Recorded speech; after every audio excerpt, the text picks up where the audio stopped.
keeping it nice and slow. A little bit of everything. And there's more to come. The presses are working overtime on the latest volume in the Clinton scandal, The Star Evidence.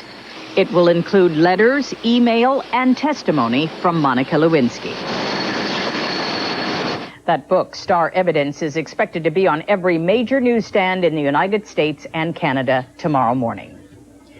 Funeral services were held in Jacksonville, Florida today for Hope Bartlett, a television reporter at our ABC affiliate WJXX.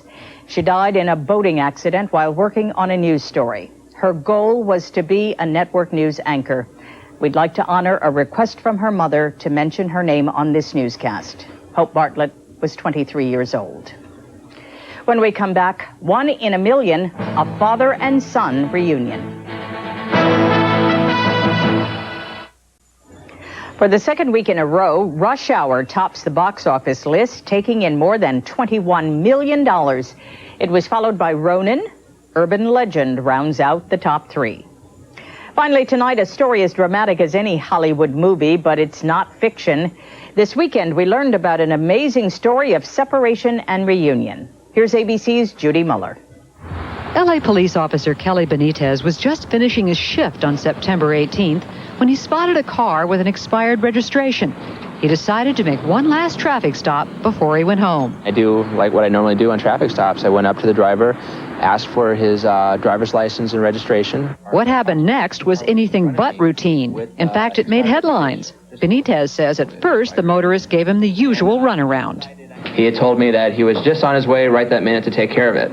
Okay. Then something about the man's eyes got his attention. Maybe I saw a similarity or something myself. I had noticed his eyes, which made me look at his name on his driver's license. The name was the same as his father, Paul Benitez, a man who broke up with his mother when Officer Benitez was 4 months old, a father he'd not seen in 29 years. On a whim, he asked the motorist if he'd ever known a woman with his mother's name. At that point, he looked at my name tag, looked at me in the face, and he said, "My God, I'm your father." Paul Benitez, a school teacher who had tried in vain over the years to track down his son, says there are no words to express what he felt at that moment. I mean, what do you say? What do you do? Where do you start? He got out of the car, he attempted to give me a hug, and he went on to say how he's been looking for me, and I really thought he showed signs of shock. After the motorist told him details only his true father could have known, Officer Benitez was also in a bit of shock. For me, the mathematical odds of me pulling him over on a traffic stop, I never thought in a million years it would ever happen. Ever since Officer Benitez pulled his father over at this intersection, they've had little chance to get to know each other. But that's likely to change. In another extraordinary coincidence, they discovered that after years of looking for one another, they've been living 5 miles apart. They say they'll take their newfound relationship one day at a time. And for Paul Benitez, there's an added bonus. His son decided to let him off with a warning. Judy Muller, ABC News, Los Angeles. Officer Benitez and his father will be guests tomorrow on Good Morning America. That's our report for tonight. Later on 2020 Sunday with Barbara Walters and Diane Sawyer, a report on startling new evidence in the JonBenét Ramsey murder case.